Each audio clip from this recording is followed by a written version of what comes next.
Welcome back, and thank you for tuning into Cheating Tales Lab. We appreciate every single one of you. We'd love to know, what part of the world are you watching from right now? Let us know in the comments. Now, let's dive into today's story. Marshall Huffman's polished Oxford shoes clicked against the marble floors of Pinnacle Acquisition's executive floor. At 48, he cut an imposing figure, 6'2", broad-shouldered, with steel gray eyes that could dissect a balance sheet as easily as they could read a room. His tailored charcoal suit spoke of success, but it was his presence that commanded respect. "Morning, Mr. Huffman," his assistant Sarah called out as he passed her desk. "The Q3 merger projections are on your desk, and Mr. Lancaster wants to see you at 11. Marshall nodded, his mind already processing the day ahead. "Thanks, Sarah. Push the Transglobal meeting to 2. I want to review those projections first." Inside his corner office, Marshall settled into his leather chair, taking in the Manhattan skyline through floor-to-ceiling windows. 23 years at Pinnacle had earned him this view, along with the CFO position that made him Robert Lancaster's right hand. The thought of his CEO brought a slight frown to his otherwise composed features. His phone buzzed with a text from his wife, Isabella. "Charity committee meeting with Robert today. Don't wait up for dinner." Marshall's thumb hovered over the message. These meetings had become more frequent lately. He dismissed the thought. Isabella had been managing their social calendar for 15 years, and her networking had only helped their family's position. A knock at his door interrupted his thoughts. Alexandra, his eldest daughter, strode in with the confidence of someone who already saw herself in his chair. At 22, fresh from Harvard Business School, she carried herself with the polished grace of old money Marshall had worked decades to provide. "Dad," she said, perching on the edge of his desk rather than taking a seat. "Robert mentioned there might be an opening in strategic planning. I thought I'd stop by and remind you that my Harvard network could be valuable there." Marshall studied his daughter's face. She had Isabella's features, the same honey blonde hair and green eyes. But lately, he'd noticed something else in her expression. Something calculated. "Alexandra, we've discussed this. Entry-level position. Please," she cut him off with a laugh that didn't reach her eyes. "We both know I'm not entry-level material. Robert agrees with me." The casual use of his CEO's first name didn't escape Marshall's notice. He maintained his neutral expression, years of high-stakes negotiations serving him well. "We'll discuss this at home," he said firmly. "I have the Transglobal merger to focus on." Alexandra's smile tightened. "Of course, Dad. Mother's hosting dinner next week with the Lancaster family. Maybe we can discuss it then." After she left, Marshall pulled up the Transglobal merger documents. The deal would be his largest yet, a $4.2 billion acquisition that would cement Pinnacle's position in the market. His phone buzzed again with a group text from his twins, Thomas and Timothy. "Dad, need to discuss summer internship. Robert mentioned positions opening up." Marshall's jaw tightened. When had his CEO become so involved with his children's careers? The twins were only 19, sophomores at Yale, yet they spoke of Robert with a familiarity that seemed presumptuous for their age. A video call notification popped up on his screen, Victoria, his 17-year-old daughter, from her boarding school. "Dad." Her face filled the screen, the prestigious Westfield Academy's limestone buildings visible behind her. "The school's endowment committee is reviewing donations. Mr. Lancaster said you'd handle it?" "Victoria, why are you talking to Robert about school donations?" She rolled her eyes in a way that reminded him too much of Isabella. "Mom said to ask him first. You're always so busy with work stuff." "I am busy," Marshall replied, "ensuring your tuition is paid and your trust fund grows. Speaking of which, how's your brother?" "Andrew's fine. He's probably in lacrosse practice." "Oh, Mother said to remind you about next Thursday's dinner." After ending the call, Marshall leaned back in his chair, his mind working with the precision that had made him one of Wall Street's most respected CFOs. Something felt off, like when the numbers in a merger proposal didn't quite add up. The rest of his day passed in a blur of meetings and conference calls. The Transglobal merger consumed most of his attention. The deal had to be perfect. By evening, most of Pinnacle's employees had left, leaving the office floors in silence. Sarah stopped by his office one last time. Mr. Huffman, will you be needing anything else? Mr. Lancaster and Mrs. Huffman left about an hour ago. Another charity meeting, I believe. Marshall noted the slight hesitation in Sarah's voice. No, thank you, Sarah. Have a good evening. He worked for another hour, reviewing performance reports and bonus structures. His own bonuses had been exceptionally generous over the years, Robert's way of recognizing his contribution to Pinnacle's growth. Those bonuses had funded their mansion in Greenwich, the children's education, Isabella's social endeavors. At 9:30, Marshall decided to head home early. The house would likely be empty. Isabella's charity meetings often ran late, but he had financial models to review in his home office. The drive to Greenwich was quiet, his Mercedes cutting through the cool autumn night. Their estate's gates opened automatically, security cameras tracking his car's progress up the winding driveway. The house stood impressively against the dark sky. 6 bedrooms, 8 bathrooms, a testament to his success. He was about to enter through the front door when he noticed lights in the family room. Voices drifted through the partially open French doors. Isabella's laugh, the one she reserved for social occasions, made him pause. Your real father is Robert Lancaster. Isabella's voice carried clearly through the gap. Marshall's hand froze on the door handle. Inside, he could see his family gathered in the warm light of their family room. Isabella stood by the fireplace, looking elegant in an expensive dress he didn't recognize. Their children sat around her, expressions ranging from amusement to conspiracy. He's been funding everything through your dad's bonuses, Isabella continued, swirling wine in a crystal glass. Once the transglobal merger closes next month, we'll take control of everything. Marshall's too focused on spreadsheets to notice he's just been our front man. The words hit Marshall like physical blows, but decades of corporate negotiations had taught him to control his reactions. He remained perfectly still, gathering intelligence like he would in a hostile takeover. Alexandra's laugh cut through the room. Dad's such a fool.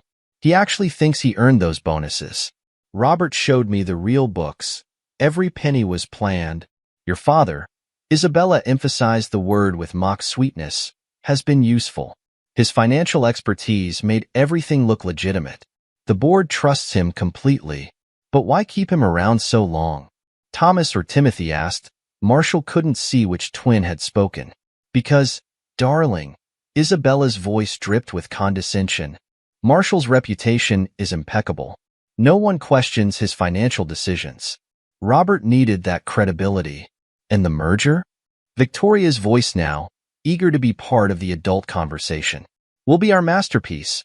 Robert Lancaster's voice emerged from a corner of the room Marshall couldn't see. Once it closes, the transfer of assets will be untraceable. Marshall's signature on everything makes it perfectly legal. What about the other shareholders? Andrew asked, surprising Marshall with his grasp of corporate matters.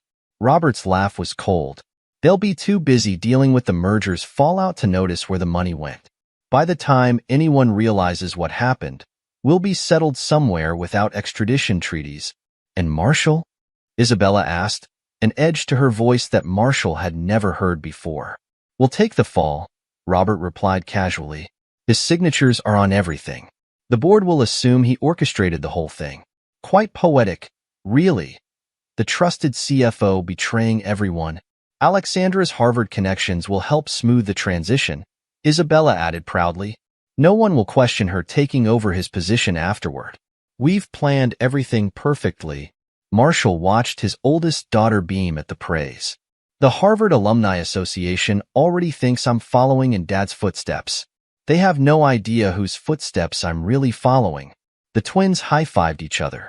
Yale's business school won't know what hit them, one of them said.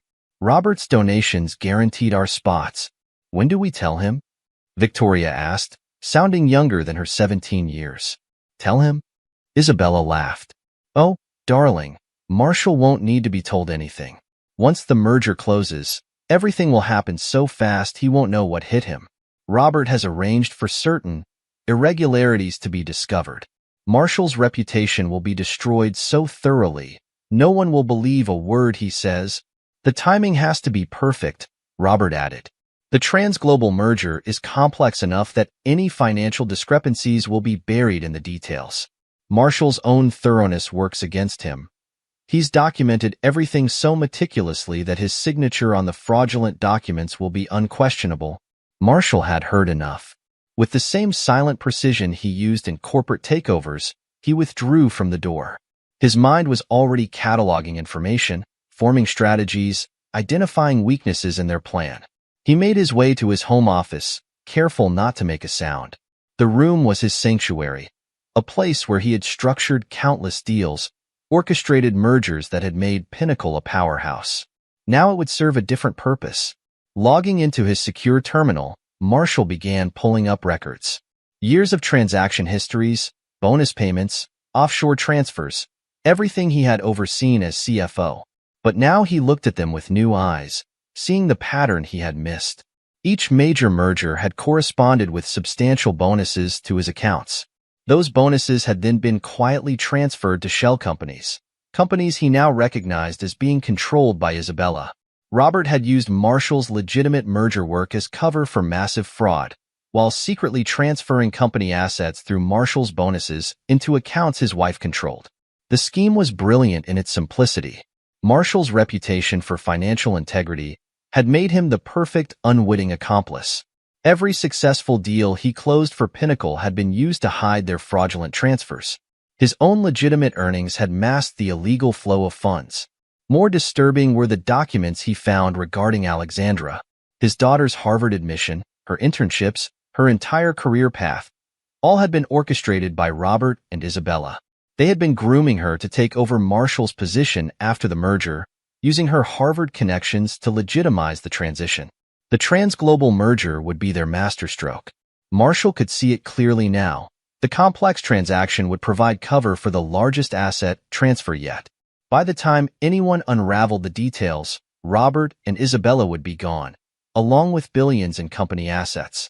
Marshall would be left to face federal investigators, his signature on countless fraudulent documents. Hours passed as Marshall dug deeper, documenting everything. His financial expertise, the very skill Robert and Isabella had exploited, now served to uncover their decade-long conspiracy. Every transaction, every transfer, every false document, Marshall captured it all. Dawn was breaking when he finally leaned back in his chair. In the growing light, he could hear movement in the house, his family starting their day, unaware that their carefully constructed plan was about to implode. Marshall allowed himself a small, cold smile. They had underestimated him badly. They saw what they wanted to see.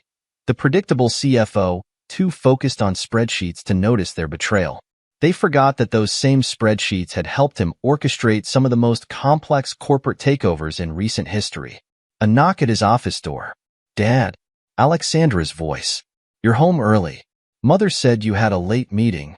"Just reviewing some merger documents," Marshall replied evenly. "How's the Harvard Alumni Association these days?" "Oh, networking, making connections." "Robert think." "I'm sure he does." Marshall cut her off smoothly. "Tell your mother I'll be working from home today. The trans-global merger needs my full attention." After Alexandra left, Marshall began composing emails. The board would need to be informed. Evidence would need to be distributed. Assets would need to be secured. But first, he had some calls to make to certain foreign banks. Let Robert and Isabella think they had orchestrated the perfect plan. Marshall hadn't become Pinnacle CFO by being predictable. By the time they realized their mistake, it would be far too late. The morning sun cast long shadows across his desk as Marshall began implementing his counterattack. In the house beyond his office, his family went about their morning routines, confident in their secrets. Marshall allowed himself another small smile. They had taught him an invaluable lesson about family loyalty. He intended to show them exactly how well he had learned it. Marshall's fingers moved across his keyboard with surgical precision. Dawn's first light crept through his home office windows, but he hadn't slept. Sleep was a luxury he couldn't afford, not when every minute counted. His computer screens displayed a complex web of financial transactions. 10 years of performance bonuses stretched across multiple spreadsheets, each one a perfectly orchestrated lie. Robert Lancaster's signature appeared consistently alongside his own, a detail that brought a cold smile to Marshall's face. "Amateur," he muttered, documenting another fraudulent transfer. Robert had been clever, but he'd made a crucial mistake. He'd assumed Marshall's financial expertise was limited to legitimate transactions. Sarah, his assistant, answered on the first ring despite the early hour. "Mr. Huffman?" "Sarah, I need complete access to all merger documents from the past decade. Every signature, every amendment, every appendix." "And Sarah?" "Use the secure server. No one else needs to know." "Of course, Mr. Huffman. Should I inform Mr. Lancaster?" "No need. He'll find out soon enough." Marshall disconnected the call and pulled up the trans-global merger documents. The deal's complexity had been deliberate. Robert and Isabella had planned to use it as cover for their final heist. But complexity cut both ways. A notification popped up, access granted to the secure server. Marshall's hands flew across the keyboard, his mind dissecting years of financial manipulation. Robert's pattern emerged clearly now: artificially inflated company valuations, funds funneled through Marshall's bonuses, assets quietly transferred to shell companies owned by Isabella. "Sloppy," Marshall commented, noting how Robert had used the same offshore banks repeatedly. "Predictable." He accessed Pinnacle's main financial system using his CFO credentials. Robert had never understood the full extent of Marshall's system access, another fatal mistake. Within hours, Marshall had traced every fraudulent transaction, documented every illegal transfer, mapped every shell company connection. His phone buzzed. "Isabella, darling, are you coming to breakfast? The children are asking for you." Marshall's voice remained perfectly pleasant. "Still working on the trans-global merger." "Don't wait for me," Robert called. "He wants to discuss some last-minute details." "I'm sure he does." After hanging up, Marshall accessed a secure line to contact James Chin, his personal attorney, one whose existence neither Robert nor Isabella knew about. "James, initiate Protocol 7. "Yes, all of it." "And James?" "Make it ironclad." The next hours passed in a blur of precise financial maneuvers. Marshall methodically transferred all legitimate company assets into secure holding companies, his actions masked by the merger's normal activities. Robert's planned poison pills were identified and neutralized one by one. A knock at his office door. "Dad." Alexandra's voice. "Mother says you've been in here all night." "The merger requires attention, Alexandra. Or perhaps Robert hasn't explained that part to you." A pause. "I don't know what you mean." "Of course not. Tell your mother I'll be busy all day. The trans-global deal needs my personal touch." After Alexandra's footsteps faded, Marshall accessed another secure line. "Mr. Zhao?" "Yes, about those offshore accounts." "Execute option B." "All of them." By mid-morning, Marshall had compiled an exhaustive record of Robert and Isabella's decade-long conspiracy. Every fraudulent transaction, every manipulated valuation, every illicit transfer, all documented with meticulous precision. His findings revealed the true scope of Robert's ambition. The trans-global merger wasn't just another deal. It was meant to be a corporate extinction event. Sarah's voice came through the intercom. "Mr. Huffman, Mr. Lancaster is asking about the merger documents. Tell him they'll be ready by end of day." "And Sarah? Thank you for your loyalty over the years." Marshall turned to the wall safe hidden behind an original Rothko, a gift from Robert, ironically. Inside lay USB drives containing evidence of tax fraud, embezzlement, and securities violations. Each drive was perfectly organized, ready for distribution to board members. His phone buzzed again. Thomas and Timothy in a group chat. "Dad, Robert mentioned board meeting tomorrow. Still good for Yale summer internships?" Can't. Marshall's reply was brief. "Focus on your studies. Tomorrow will be educational." A separate message from Victoria.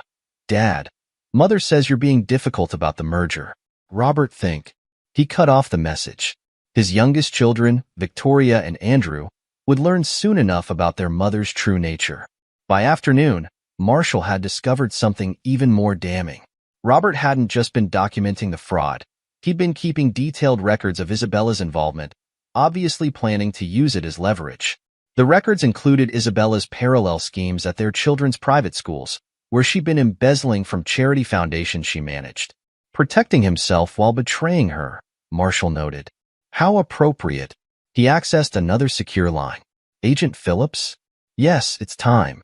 Everything will be on your desk by morning. And the offshore accounts? Yes, all of them. You'll find Mrs. Huffman's fingerprints particularly interesting. The sun was setting when Marshall finished his final preparations. His counterattack was orchestrated with the same precision he'd applied to his most successful mergers. Every detail was accounted for, every contingency planned for. Sarah's voice came through one last time. Mr. Huffman? The board members are confirmed for tomorrow's emergency meeting. Thank you, Sarah. One last thing. Please ensure those USB drives are placed at their seats before the meeting. Marshall stood at his office window, watching the estate's security cameras on his tablet. Isabella's car was pulling up. Another charity meeting with Robert had run late. His children's vehicles were all accounted for, everyone home for what they thought would be a normal family dinner. His phone buzzed with a message from Robert. Marshall, need to discuss some concerning irregularities in the merger documents. Urgent meeting tomorrow, 8 a.m. Marshall allowed himself a small smile as he typed his reply. Of course, Robert. I've found some irregularities myself. Tomorrow will be illuminating. He watched through the security feed as Isabella entered the house, her designer handbag, a gift from Robert, swinging carelessly. Alexandra's voice drifted up from downstairs, discussing Harvard Alumni Association contacts. The twins were arguing about Yale's business school requirements, while Victoria and Andrew debated which summer house they'd use after the merger. Marshall turned back to his computers, implementing the final phases of his plan. By morning, Robert and Isabella's carefully constructed world would collapse. The evidence was irrefutable, the documentation perfect, the trap inescapable. His phone buzzed one last time. Isabella again. Darling, aren't you joining us for dinner? The children want to discuss their future plans. Marshall's reply was succinct. Still working. The future requires careful planning. He turned back to his work, his movements precise and purposeful. They had taught him valuable lessons about family, loyalty, and betrayal. Tomorrow, he would demonstrate exactly how well he had learned them. The night deepened as Marshall executed the final stages of his counterattack. Each move was calculated, each action deliberate. Robert and Isabella had spent a decade building their fraudulent empire. Marshall would dismantle it in a single day. Sarah's final message of the night appeared. Everything is in place, Mr. Huffman. The board members will receive their notifications at dawn. Thank you, Sarah. Tomorrow will be a day of revelations. In the house below, his family continued their evening, unaware that their carefully constructed facade was about to shatter. Marshall allowed himself another small, cold smile. They had mistaken his precision for predictability, his attention to detail for blindness, his loyalty for weakness. Tomorrow, they would understand their error. The night grew later, but Marshall's focus never wavered. His screens displayed the culmination of his work, a comprehensive map of Robert and Isabella's criminal enterprise, ready to be exposed to the world. Every transaction traced, every fraud documented, every betrayal cataloged. His phone's final notification of the night was from Robert Lancaster's private number. Marshall, Isabella mentioned you've been working late. Any concerns about tomorrow's board meeting? Marshall's response was carefully measured. No concerns, Robert. Just ensuring everything is properly documented. See you at 8. He turned back to his screens, implementing the last phases of his plan. They had spent years underestimating him, seeing only what they wanted to see. Tomorrow, they would learn the cost of that mistake. In the quiet of his office, Marshall continued his work, his movements precise, his purpose clear. They had taught him that family loyalty was a weapon. He intended to show them exactly how sharp that weapon could be. Dawn approached, bringing with it the promise of revelation. Marshall's counterattack was ready, every detail perfect, every trap set. Robert and Isabella had orchestrated what they thought was the perfect plan. Tomorrow, they would learn otherwise. As the first light of dawn touched the horizon, Marshall completed his final preparations. The documentation was perfect, the evidence irrefutable, the trap inescapable.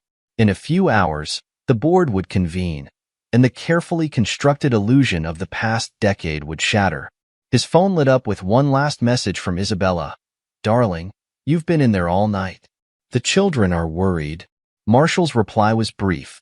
The future requires sacrifice. Sleep well, Isabella. He turned back to his screens, reviewing his work one final time. They had taught him valuable lessons about family, loyalty, and betrayal. Tomorrow, he would demonstrate exactly how well he had learned them. The night deepened into its final hours as Marshall executed the last stages of his counterattack. Each move was calculated, each action deliberate. Robert and Isabella had spent years building their fraudulent empire. Marshall would dismantle it in a single morning. Sarah's final message appeared.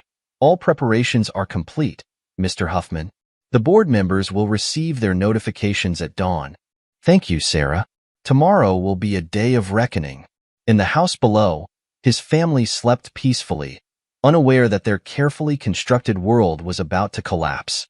Marshall allowed himself one last, cold smile.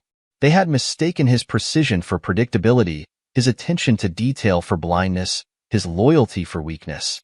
Tomorrow, they would understand their error. The night grew later, but Marshall's focus never wavered. His screens displayed the culmination of his work, a comprehensive map of Robert and Isabella's criminal enterprise, ready to be exposed to the light of day. Every transaction traced, every fraud documented, every betrayal cataloged. As dawn approached, Marshall sat back in his chair, surveying his work. The trap was set, the evidence compiled, the counterattack ready. They had spent years underestimating him, seeing only what they wanted to see. Tomorrow, they would learn the cost of that mistake. Robert Lancaster strode through Pinnacle's executive terminal, his private jet waiting on the tarmac. Behind him, Bloomberg terminals flashed red as news of the fraud allegations decimated Pinnacle's stock price.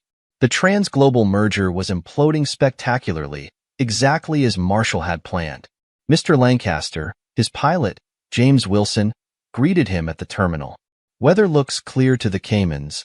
Robert barely acknowledged him, too busy barking orders into his phone. Move everything.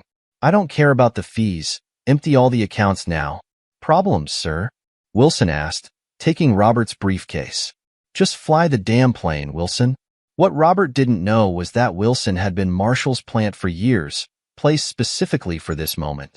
As they took off, Wilson entered coordinates not for the Caymans, but for a private airstrip where FBI agents waited.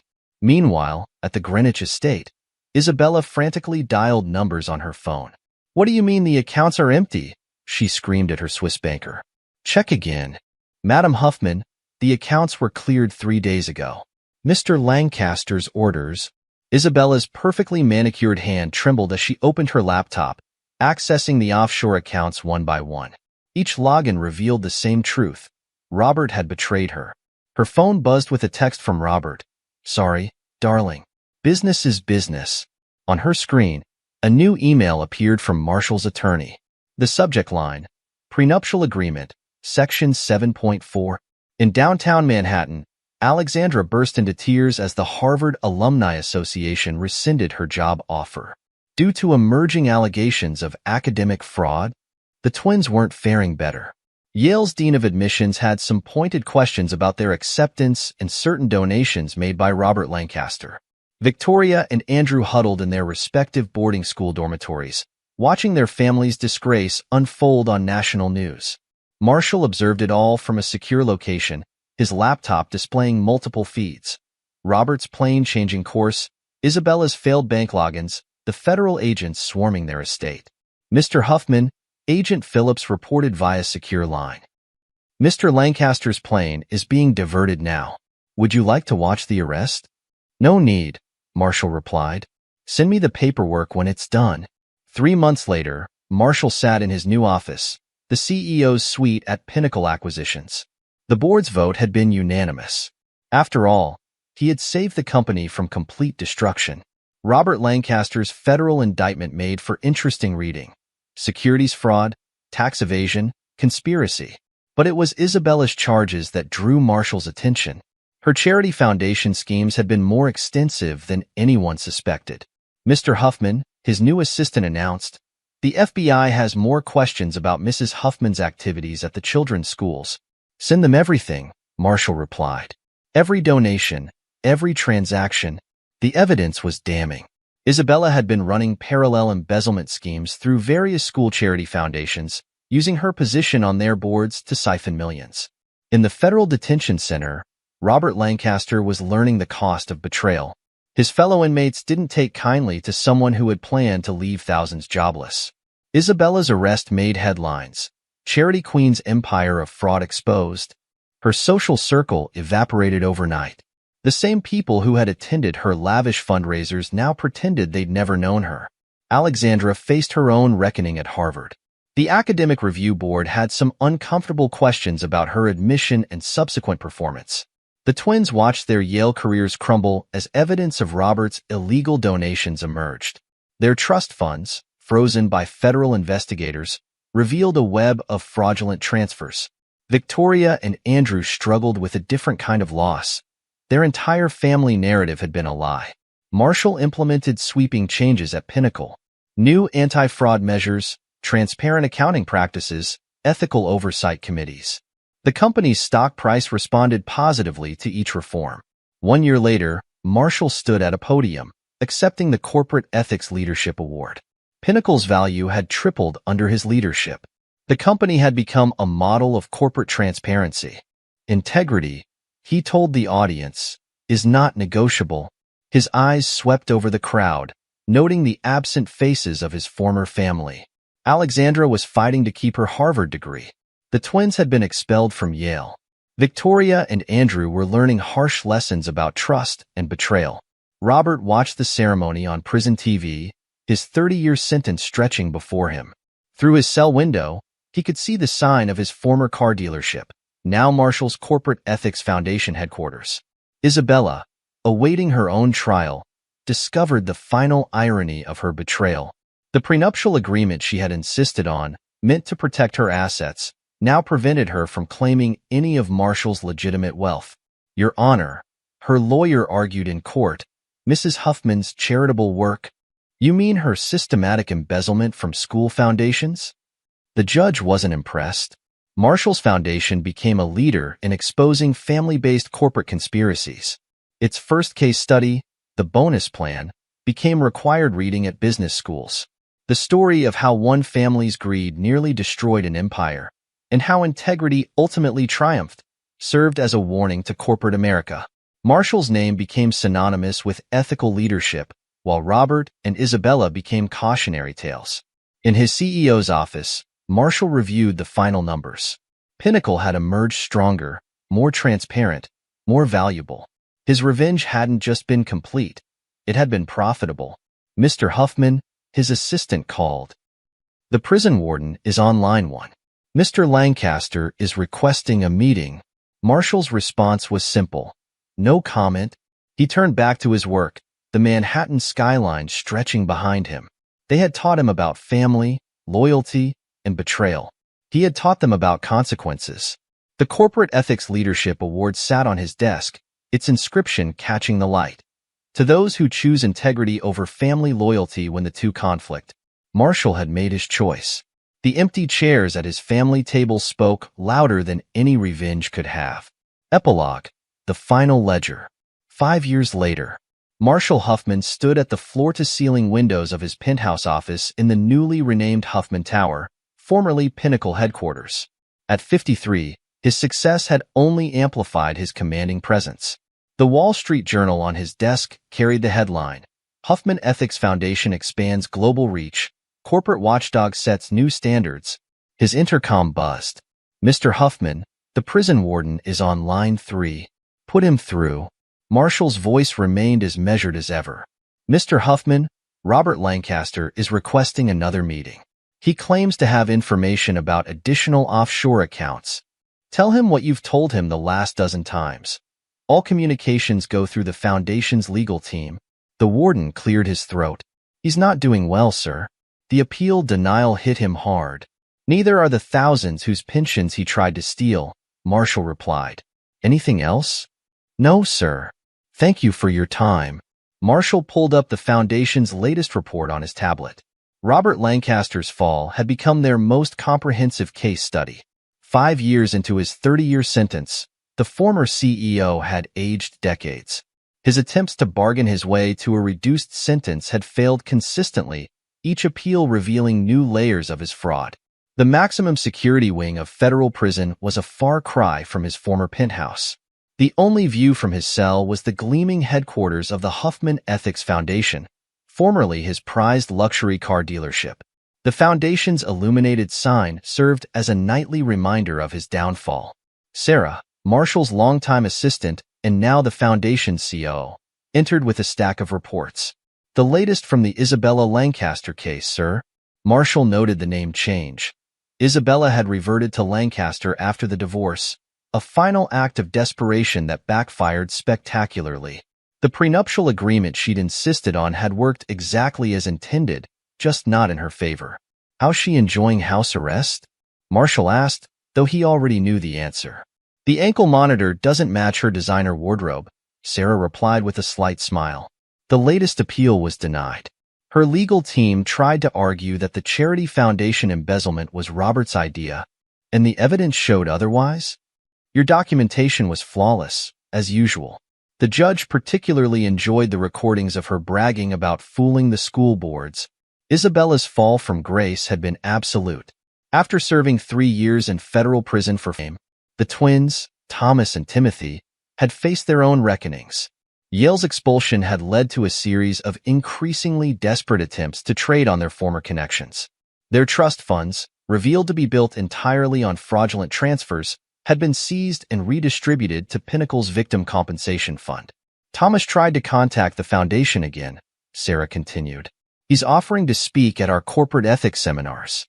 Timothy is still trying to day trade with what's left of their allowance. Victoria had chosen a different path. After the truth emerged about her family's crimes, she'd legally changed her name and enrolled in a public high school. Now in her second year of community college, she was the only one who'd made a clean break from her parents' influence. Andrew, the youngest at 20, was studying engineering at a state university under a merit scholarship, the only one of Marshall's children to earn his place legitimately. He occasionally sent progress reports through the foundation's legal team, maintaining professional but distant contact. The latest numbers from Pinnacle? Marshall asked, turning to the business empire he'd rebuilt from the ashes of betrayal.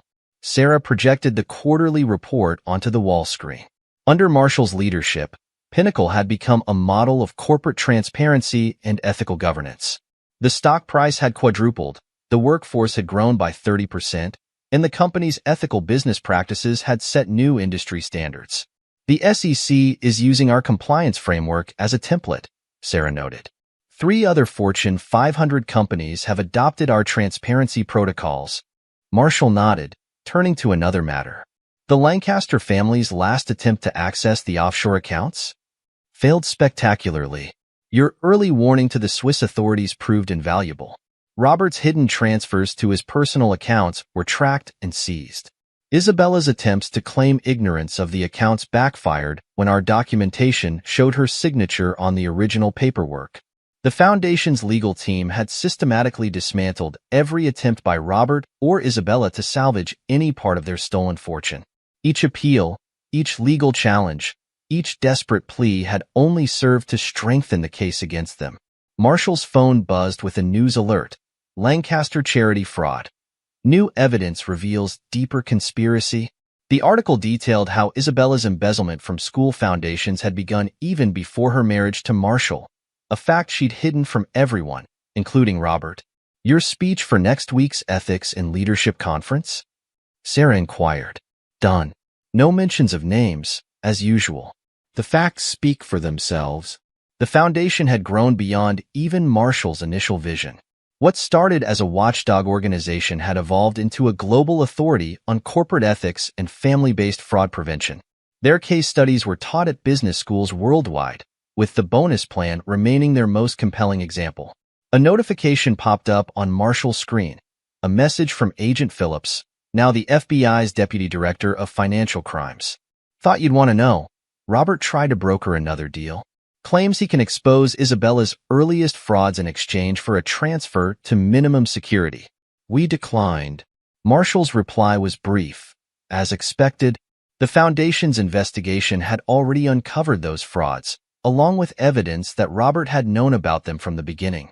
Their mutual betrayal had been documented in exquisite detail, each partner planning to abandon the other once the trans-global merger was complete. Sarah cleared her throat. One more thing, sir. The Princeton Ethics Department wants to do a longitudinal study on the case. They're particularly interested in the children's rehabilitation outcomes. Forward them the public records. Nothing more. Marshall's position on his former family remained consistent, professional distance maintained through legal channels. He neither helped nor hindered their attempts to rebuild their lives, letting the consequences of their choices play out naturally. The sun was setting over Manhattan as Marshall reviewed the Foundation's latest initiative, a global database tracking family-based corporate fraud patterns. The system would help identify warning signs and prevent future schemes, using the Lancaster case as its baseline. Will you be attending Robert's next parole hearing? Sarah asked, though she knew the answer. No need. The documentation speaks for itself. Robert's previous hearings had become increasingly desperate performances. His attempts to portray himself as a victim of circumstances had crumbled under the weight of evidence. The parole board had access to every document, every recording, every betrayal. Isabella's latest court-mandated psychiatric evaluation had revealed what Marshall had known all along. Her remorse was as fraudulent as her charity work. She'd spent her prison time networking with white-collar criminals, already planning her next schemes. The Foundation's annual report is ready for review, Sarah noted. The section on preventing inherited positions of trust is particularly relevant. The report detailed how family connections had been used to disguise financial fraud, using the Lancaster case as its primary example. Alexandra's grooming for Marshall's position, the twins' fraudulent Yale admissions, Victoria and Andrew's planned roles, all had been documented and analyzed. Marshall's phone buzzed again, a message from his corporate ethics professor at Harvard Business School. Your case study has transformed our curriculum. Would you consider giving this year's commencement address? He typed a brief acceptance. The irony wasn't lost on him. The institution that had unknowingly hosted part of Robert and Isabella's scheme would now hear from the man who exposed it. As night fell over Manhattan, Marshall stood at his office windows one last time. The city stretched before him, its lights reflecting off the Huffman Tower's glass facade. In a cell hundreds of miles away, Robert Lancaster would be watching the Foundation's sign illuminate the darkness. In her modest apartment, Isabella would be planning another doomed appeal. Their children, scattered across the country, would be facing their own daily reminders of choices and consequences. Alexandra in her entry-level position, the twins in their failed trading ventures, Victoria in her community college classes, Andrew in his engineering studies. Sarah appeared at his door. Car's ready, sir. The Foundation's board meeting starts in 30 minutes. Marshall gathered his papers. The Foundation's latest initiative would help other companies identify and prevent family-based fraud schemes. The Lancaster case would continue teaching its lessons long after its principals had faced their final judgments. One last thing, Sarah added. Isabella's publisher reached out again about the book deal. Same answer as always, Marshall replied. Let the evidence tell the story. He stepped into the elevator, descending toward the Foundation's headquarters. The former luxury car dealership had been transformed into a center for corporate ethics research, its mission statement carved in marble. Integrity above all. In the end, Robert and Isabella had taught him valuable lessons about family, loyalty, and betrayal. Through the Foundation, he would ensure those lessons benefited generations of corporate leaders to come. Their story had become a cautionary tale, their names synonymous with fraud and betrayal. But the true legacy of the Lancaster affair wasn't in their downfall. It was in the systems and safeguards their scheme had inspired. Marshall's revenge hadn't just been complete. It had been transformative. The empire they tried to steal had become a fortress of corporate integrity, their betrayal fueling a global movement for ethical business practices. As his car pulled away from the tower, Marshall allowed himself a small smile. They had taught him about the price of trust. He had taught the world about the value of truth. The final ledger was balanced. The books were closed. The bonus plan had paid its last dividend. This is where our story comes to an end. Share your thoughts in the comment section. Thanks for your time. If you enjoy the story, please subscribe to this channel. Click on the video you see on the screen, and I will see you there.